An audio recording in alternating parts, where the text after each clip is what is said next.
Guys, nasima kuseni ndamuka spirit yangu iri low. Chando changa chichitonhora. Munoziva ndanyatsotanga kugara pasi ndikafunga so ndikati chando chiri kutonhora ichi. Ndikade ndiri kumba kwangu kuSouth Africa ndakavata ndichimwa kofi. Andi variko vari kubika kofi. Vachivigira vana mabedroom vari paholiday ka. Zvese ini ndiri kunoko doing a job minimum wage. Ndinyatsogara pasi ndikatanga kunamata ndikati Mwari around 5 ndikati Mwari, all the sacrifice that we do sometimes, the life that we do sometimes, the things that we try to change or to do in life, zvitiri wadhiwo pakupedzisira. Ndaita munamato ndikati Mwari, ndinokumbirawo kuti paupenyu vana ava tu vasazosvika pakuti vanondidisappointa mukati meino nyika, because ndikatostroka ndikafa.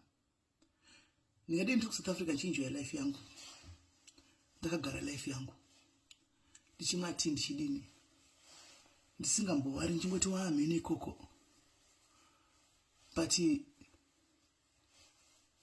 because of vanava unosvika pakutora decisions ekuti ndikanditi indakura ndararama life yangu yese, ndakaita zvandoda, ndakadya zvandoda, ndakafamba pandoda nanhasi. Even today, if I still decide to go back, handina problem ndodzokera ndikandokontinya pandakasira, life yangu inenge ichiripo. But after all this, Mwari vana ava vatariseiwo, vachengetedzei. Havazouyi here muno votanga kuita zvinhu zvemadrugs, havazoti vapinda muno here votanga kuita zvinhu zveprostitution. Zvinhu zvandiri kufunga guys zviri kundidya mwoyo, zvinhu zviri kundidya mwoyo. But anyway, zvakatoitika ndatovepo, ndakutongoita iri kurira. Guys, it's not easy. Hey, it's not easy. Unogara pasi wonyatsokufunga woti heish, ndakati Mwari dei makaita kuti ndiwine loto yekuti ndinozosevha mari yekuti when the time is right unovaunza kuchikoro kuno uchikwanisa kubhadhira mari dzacho dzema-school fees nemapounds. But unfortunately that is not the case, because converting pound to rand to pound, it's a non-starter. Minimum wage guys yandoita basa iri zvokuti unosvika pakuisa murume sometimes stress kumbawo kuti ndipe mari nditumire from Africa kuti zvibatane zviite. But anyway, kungonamatira nevese vakaunza vana, nevese vakatora madecisions mahombe kuti pane vatiri kuitira izvi kana kuti pane zvatiri kuitira izvi, kuti Mwari wakutungamirira zviitisa izvozvo. Ende ndichashingirira, remember ndichatoshingira, ndichagwambatira zvichirwadza zvakaoma zvichisvota kudaro the next 5 years kusvikira wawana bepa racho ronzi indefinite leave to remain, wotanga kudecide kuti right, ini pamwe ndapedza, vakugona kuzvimirira here, vave basa, vave ningiriki, vave kukwanisa kuzviitira here. Shakira atokura guys, vakwanisa kushandira, vakwanisa kuzvimirira here. Can they stay vari two? And then you decide kuti ndoita sei, should I go home? Ini nemudhara wangu tiri hatina problem, we can survive. Tinotorarama kuAfrica, zvokutorarama kalife kedu tetatu, zvokutorarama kalife kedu tichitoenda ende tisina stress ende tichitonakigwa. Nakuti rega ndimbosharewo nemi guys, ndozoti kune vabereki vakawanda vari kufila the same.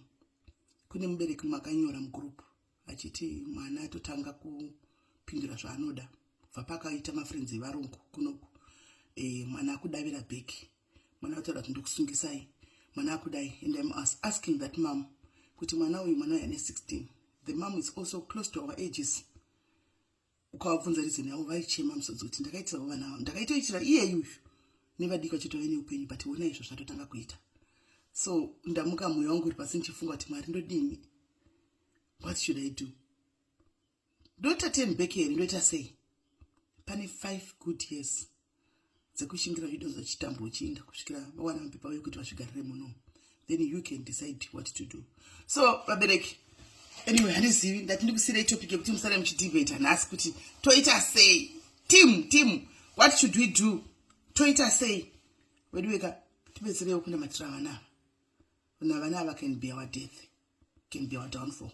Isusu tiri machembere kudai asi chiri machembere ari kuzvinzwa ekuti tinoita SIS. Totamba iri kurira. Remember, we are from the ghetto. So you can take us out of the ghetto, but you can't take the ghetto out of us. Ticharamba tichingoita chighetto ende tichiri fit zvokutomhanya zvakutodaro. Chembere dzese dzakagara kumusha dziri kurima ndo dzinenge dzasakara nebadza dzapera basa. Kwete isusu dzinenge tichidya magrapes nemabhanana aiwa tinenge tichiri chembere dziri right. Dzinotopusha zvokuenda. Anoona. So guys, nangoti ndichitaura une mangwana nhasi ndichita aiwa musore zvakanaka. Ndiga ndikusireka video aka. Andika musore muchimbo debatawo. Vane vanawo vakapinda munomo, vane vana totanga kudai kudhara. Muri kuonawo sei guys? Vana vatodi muri kuona sei guys? Toita sei? What should we do? Aiwa, vanoti makarasa life ku South Africa. Aiwa, life hatina kurasa South Africa. Life dzedu dzichingoriko. Ndikadangodzokera nhasi ndinongosvika ndichingo mu system ndirimo. Ndinongosvika ndichingokontinua pandakasira.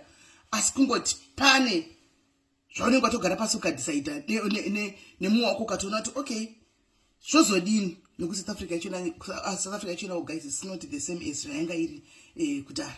Isusu can go and afford to live a lifestyle yatoda comfortably, but zvokuzoti tivaendesaonekwa pama opportunities ari kune dzimwe nyika idzi mari dzacho hatizodzikwanisa asi dzekuti tirarame isu aiwa tinenge tinadzo dzekuti tirarame comfortably aiwa tinenge tinadzo pakaipa guys. Muri kuonawo sei? Toda kunzwa pfungwa dzenyu handitika.